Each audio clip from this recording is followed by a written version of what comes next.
हुनर तो सभी में है, फर्क सिर्फ इतना है, किसी का छिप जाता है और किसी का छप जाता है। नमस्कार दोस्तों, मैं नीरज सिन्हा आप सभी को मेरे YouTube channel Sinha computer zone में हार्दिक अभिनंदन करता हूं। पिछले वीडियो में आप लोगों ने देखा, सीखा, समझा। आइए लिए चलते हैं आगे के वीडियो को दिखाने के लिए। तो चलते हैं कंप्यूटर स्क्रीन पर। आज हम पढ़ेंगे टैली में गाइडलाइंस। यहाँ दिया हुआ है गाइडलाइंस फॉर यूजिंग टैली, मतलब टैली के उपयोग के लिए दिशा निर्देश। गाइडलाइंस मतलब होता है दिशा निर्देश। तो टैली के लिए दो अलग अलग टाइप का गाइडलाइंस दिया हुआ है। अदर कंपनी का अगर काम करते हैं, दूसरे की कंपनी पे अगर हम काम करते हैं तो उसके लिए अलग गाइडलाइंस है। और अगर सेल्फ कंपनी यानी कि स्वयं की कंपनी को क्रिएट करते हैं, बनाते हैं, तो उसके लिए अलग गाइडलाइंस दिया हुआ है। तो अदर कंपनी पे अगर काम करने जाते हैं दूसरे की कंपनी पे, तो उसके लिए दिया है गाइडलाइंस दो। एक इंसर्ट पासवर्ड, मतलब जहां हम काम करने जा रहे हैं उसमें गुप्त कोड लगा करके कंपनी को सुरक्षित कर देना। इससे हमारे हैंड ओवर भी हो जाएगा और कंपनी सुरक्षित भी हो जाएगी। दूसरा है इंक्वायरी, मतलब जांच पड़ताल करना। जांच पड़ताल किस चीज का करना है कि कब से कब तक का काम हो चुका है। जैसे जब हम जा रहे हैं, हमसे पहले जो अकाउंटेंट था वो कब तक काम कर चुका है। मान ले कि वो ये कंपनी जो है 2000 में खुली, हम काम करने जा रहे हैं 2025 में, तो हमसे पहले अकाउंटेंट जो था मान ले वो 2015 तक काम, तो हम 16 से शुरू करेंगे। अगर वो 18 तक कर चुका हो तो हम 19 से शुरू करेंगे। ये इस चीज की इंक्वायरी करना कि कब से कब तक का काम हो चुका है। ये दो गाइडलाइंस अदर कंपनी के लिए दिया हुआ था। अब आते हैं सेल्फ कंपनी। अगर हम स्वयं की कंपनी का निर्माण करते हैं, बनाते हैं, तो उसके लिए क्या क्या गाइडलाइंस होना जरूरी है। सेल्फ कंपनी यानी स्वयं की कंपनी, निजी कंपनी में सबसे पहले करा है क्रिएट कंपनी, कंपनी का निर्माण करना, कंपनी को बनाना सबसे पहला काम होगा। उसके बाद है कॉन्फ़िगरेशन कंपनी, कंपनी की रूपरेखा तैयार करना। रूपरेखा का मतलब हो गया, जैसे एक कंपनी को 4 सेक्टर में बांट दिया गया है। यहाँ पे ऑफिस बना दिया गया है, यहाँ पे गोडाउन बना दिया गया है, यहाँ पे रॉ मटेरियल रखा गया है, प्रोडक्ट। ये रॉ मटेरियल है, जैसे अगर हम कंप्यूटर का अलग अलग पार्ट्स खरीद लेते हैं, मदरबोर्ड अलग, रैम, एसएमपीएस, बॉडी कैबिनेट जिसको बोलते हैं,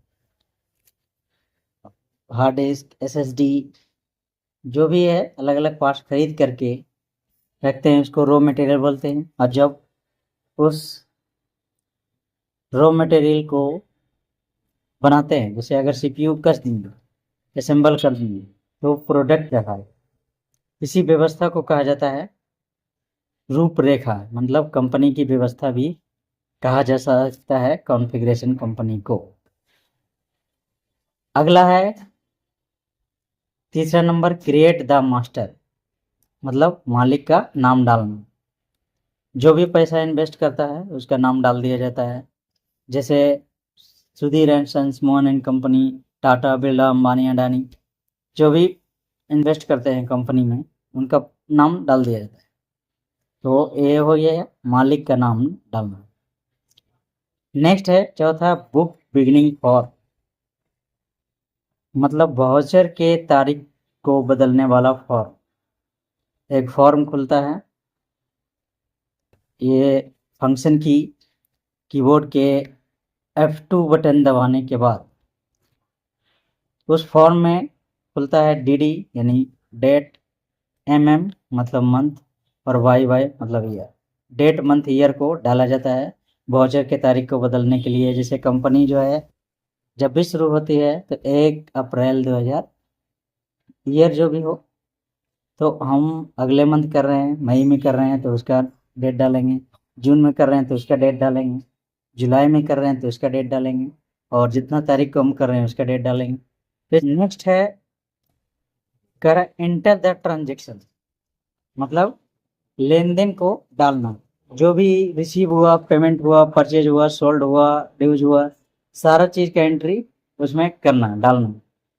डालने के बाद क्या होता है कि जनरेट द रिपोर्ट, रिपोर्ट जो होता है परिणाम का तैयार होना। ये बहुत ही अच्छे ढंग से परिणाम को, रिजल्ट को तैयार कर देता है। किसी प्रकार का उसमें कॉलम वाइज बना करके तैयार करने की जरूरत नहीं पड़ती है। जैसे एक्सेल में अगर हम एंट्री करें तो खरीदने का अलग, बेचने का अलग, बैलेंस का अलग अलग, सबका क्रिएट करना पड़ेगा खुद से। पार्टी का नेम, डेट, स्थान, एड्रेस, किस बैंक से पेमेंट कटा, ये सब सारा एंट्री उसमें करना पड़ेगा अगर हम एक्सेल में बनाते हैं तो। लेकिन अगर हम टैली में बनाते हैं तो सिर्फ ट्रांजेक्शन, लेन देन को डालना है, ट्रांजेक्शन करना है, रिपोर्ट अपने आप तैयार हो जाएगा। वो भी कॉलम वाइज, कहाँ पे डेट होना चाहिए, कहाँ पे पार्टी का नाम होना चाहिए, कहाँ पर लेजर होना चाहिए, कहाँ पे प्रोडक्ट का नाम होना चाहिए, सारा चीज़ कॉलम वाइज व्यवस्थित करके परिणाम को तैयार कर देता है। तो इससे हमारा समय भी बचत होता है और ज़्यादा से ज़्यादा एंट्री भी कर सकते हैं। नेक्स्ट है वन टाइम इंफॉर्मेशन, एक बार की सूचना। जो प्रक्रिया केवल एक बार की जाती है इसे वन टाइम इंफॉर्मेशन कहते हैं। इसे मालिक के नाम से भी जाना जाता है, नॉन एज मास्टर। कह रहा है जो प्रक्रिया केवल एक बार की जाती है, जैसे कंपनी का नाम, कंपनी अगर हम बनाते हैं तो उसको केवल एक बार बनाते हैं, बार बार बनाने की जरूरत नहीं पड़ती। उसे खोलते हैं, फिर उसी में काम करते हैं, उसको बंद करते हैं, फिर नेक्स्ट डे या नेक्स्ट टाइम उस पर वर्क करते हैं। गोडाउन हो गया, जो भी सामान गोदाम में रखना है, जिस गोदाम में रखना हो तो उसका एक नाम डाल दिया जाता है। तो गोदाम भी एक बार बनाना पड़ता है, दोनों का एड्रेस वगैरह एक बार डालना पड़ता है, बार बार डालने की जरूरत नहीं है। और है वाउचर टाइप। ये वाउचर टाइप जो है, प्रोडक्ट क्या है, जैसे अगर हम एक दुकान खोलें कंप्यूटर का, उसमें ये सब प्रोडक्ट रख रहे हैं, mouse, keyboard, monitor, printer, CPU.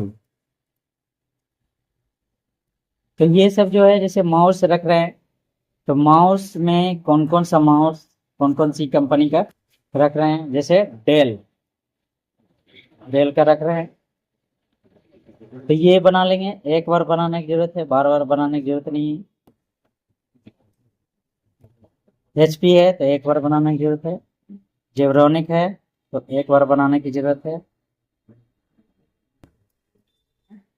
तो उसमें एचपी, डेल का है, एचपी का है और लॉगिटेक, ये 3 कंपनी का बना है।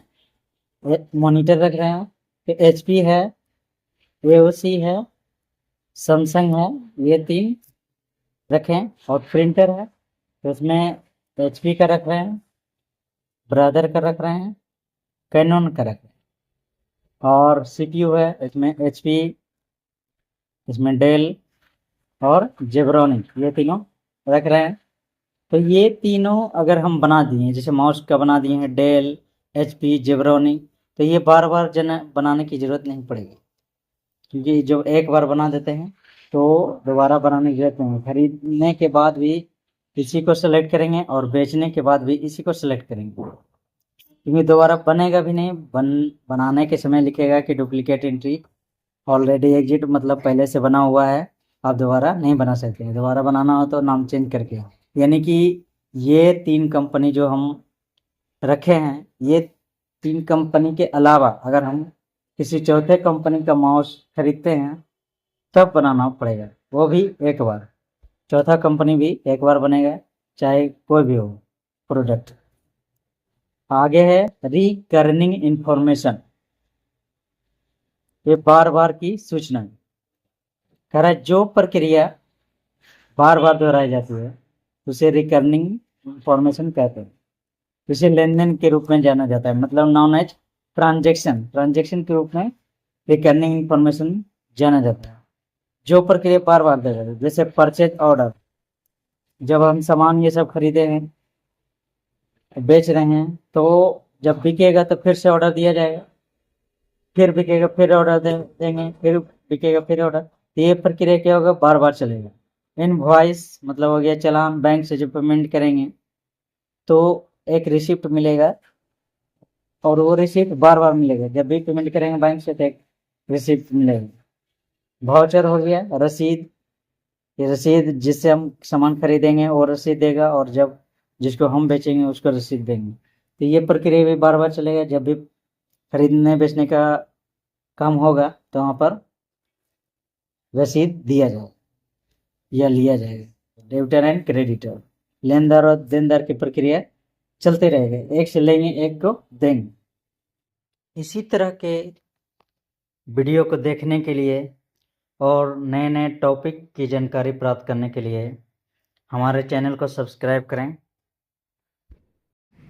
वीडियो पसंद आए तो लाइक करें, सब्सक्राइब करें। जो भी हमारे यूट्यूब चैनल पे नए आए हैं तो सब्सक्राइब कर लें, ताकि आपको आने वाले नए वीडियो का नोटिफिकेशन मिलता रहे। मिलते हैं अगले वीडियो में। नमस्कार।